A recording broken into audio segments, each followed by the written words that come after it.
On this special edition of the Husky Update, our reporter Alex travels to the watching party for the third debate to find out how students' opinions have changed after watching the debate. A tabler for Northeastern Votes talks about why it's important to become registered to vote. And later, we go to the studio to find out from a Democrat, Republican, Green Party, and Libertarian supporter what they think about the candidates. All that and more on this edition of the Husky Update.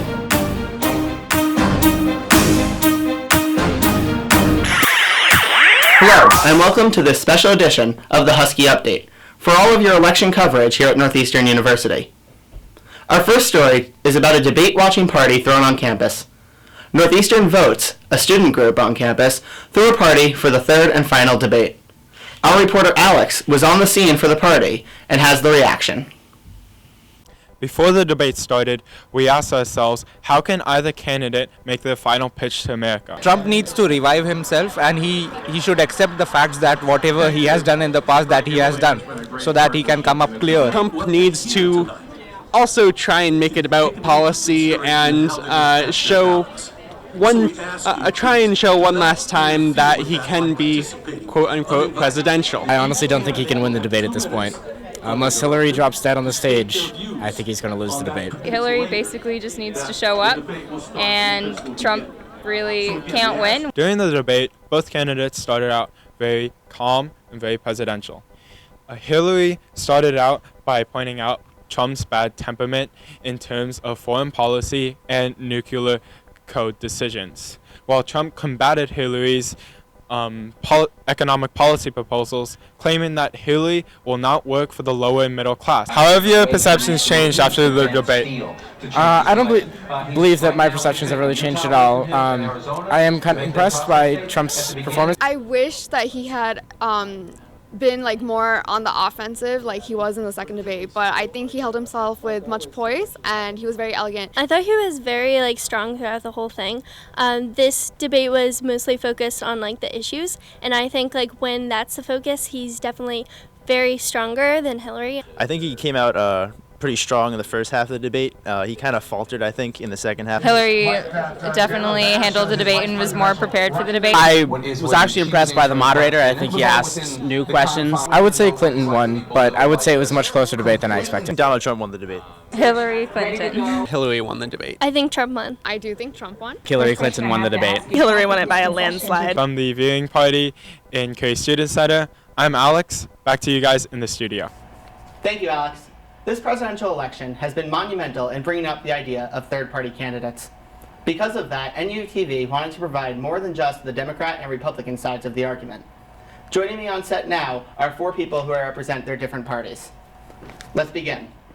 First of all, let's talk about why there's such a distrust this election cycle between all of the different candidates. If you want to begin.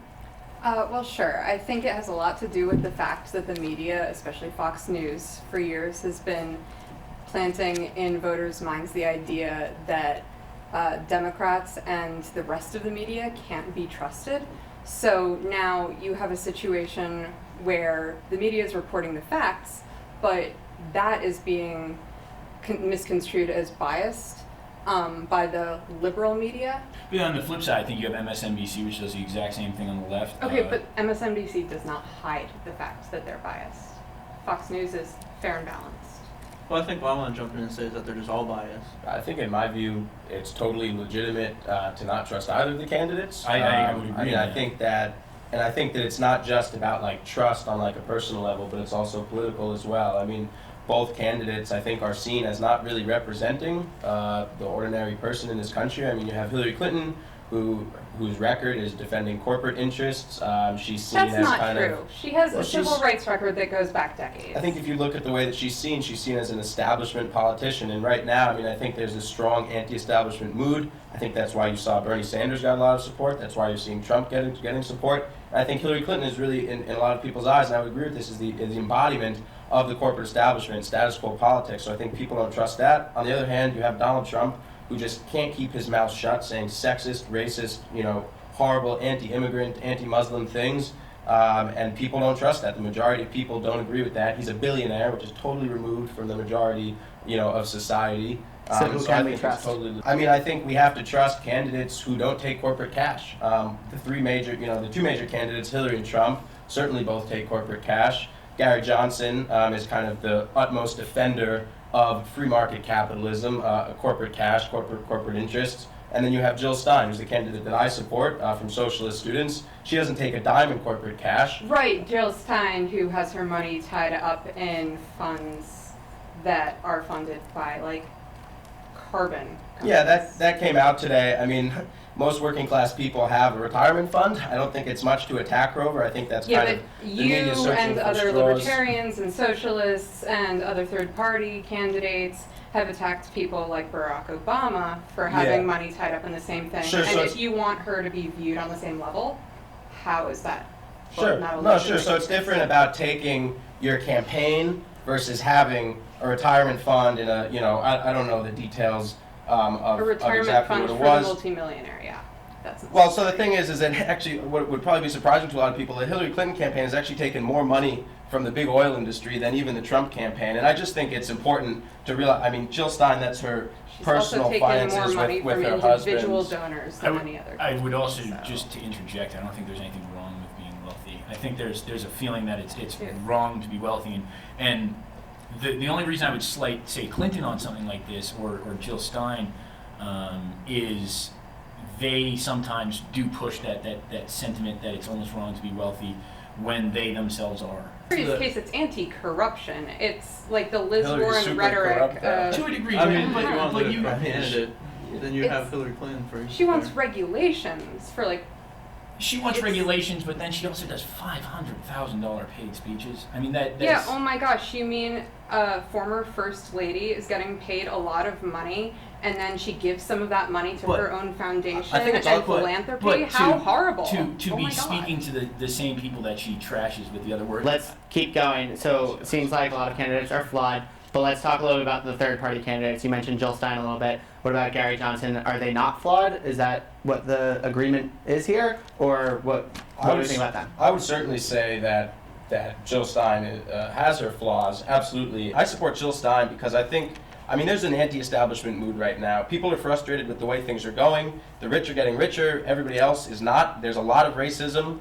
Black people are being shot in the streets without being brought to justice. There's movement in North Dakota right now. People fighting to keep their land being, privatized by the big oil industry. And I think people are frustrated with politics, and they're either moving to the right or to the left. And I think, from my point of view, from us and socialist students, we think there needs to be a new political party, a party that doesn't represent corporate interests, a party similar to Bernie Sanders' politics, but a whole party, not just a section within the Democratic Party, a party of the 99%. And we see Jill Stein as the thing that points in the most concrete thing that points in the direction of a new party. And so from our point of view, it's important to support that, to register the largest possible protest vote against the two parties, and then not just to use that as a statement and then end there, but to use that to then build off of that and continue to build progressive movements independent of the Democratic Party in 2017. Yeah, see why you disagree with Gary Johnson's principles, and I accept that people have different viewpoints, and you look at different styles of economics where some believe the more socialist works out better, where other economics support the capitalist route. And I think even you could agree to that's sort of a divided opinion. But I think the important thing with Jill Stein and Gary Johnson is that they're the two most principled candidates, of where you know where they stand and you know what they're going to do. Whereas Hillary, there's a lot of question to, she supported TPP and she's switched on that. Okay, let me talk about that. Let me finish for a second. And then you have Trump, who switches his opinion every day. He's going to build a wall, not build a wall. But at least with Jill Stein and Gary Johnson, I feel like you know what they're going to do, you know what they're going to stand for. Disagree with it or agree with it or not, you know what you're going to get. You said protest vote earlier. Is it a protest vote, or are you throwing away your vote? A lot of people have that opinion. How do you respond to that? The only way you throw away your vote is if you vote for somebody you don't believe in. So what you should do is vote for the best candidate, and that doesn't even have to be one of the four we were discussing. Thank you guys all so much for coming here today. We want to thank each of them for being a part of this panel, and I think all of us can agree that the most important thing here is to make sure that you vote in this election. Now, NUTV spoke with a member of Northeastern Votes to find out all the importance of voting in this election, so we go now to that.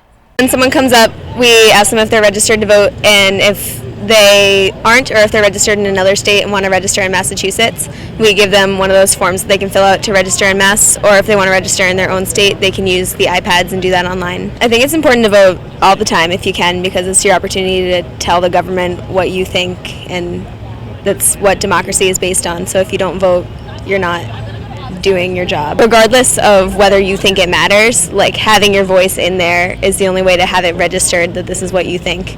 If you're not voting because you don't think it matters, that could change things if everyone does that. Our final story is about what students think about the upcoming election. The presidential election has been described as divided and unprecedented. Let's hear what a bunch of students think about the candidates. This election has made me less interested in politics. I'd say I kind of stay on the same level. Like, I've always been pretty interested in it. I'd have to say less interested because it's been pretty chaotic, and at this point I'm not really paying much attention. I'd say more interested, and then as it draws down, it's making me less interested. It's made me more interested in politics, and I would have to say it's the reason why is because really there's a lot of controversy. I'd like to think like my vote at this point would mean a lot more, especially now that the country's so divided. I'm not actually going to vote because I don't support either candidate, so that's why I'm saying my vote doesn't matter, because it doesn't exist. I think it matters, but I don't know whether the choice is there. Hillary's so much better. Hillary's amazing. I love her. She's great. Trump is very unconventional. Like many other people, I'm not very for him, so at this point I think the best option's Hillary. I don't know. I think it's kind of a joke. I can't trust her. Like, I know everything that Donald Trump says, like, comes out of his mouth, and it's horrible in some cases, but I'm more concerned about what Hillary is hiding, and that scares me. It just seems a little sketchy that she still stays with Bill after all of these things. I don't know if there's really a good option at this point. Please register to vote. Please vote for candidates for the Senate, for the House. Like, they're the really important ones. They're the ones who are going to get stuff done. Every vote does count. It's important that everyone gets registered to vote. That wraps up our special election coverage. A special thank you to all of our panelists tonight. Now, for the Husky Update, I'm Scott Adelberg. Thanks for watching, and remember to go out and vote this November.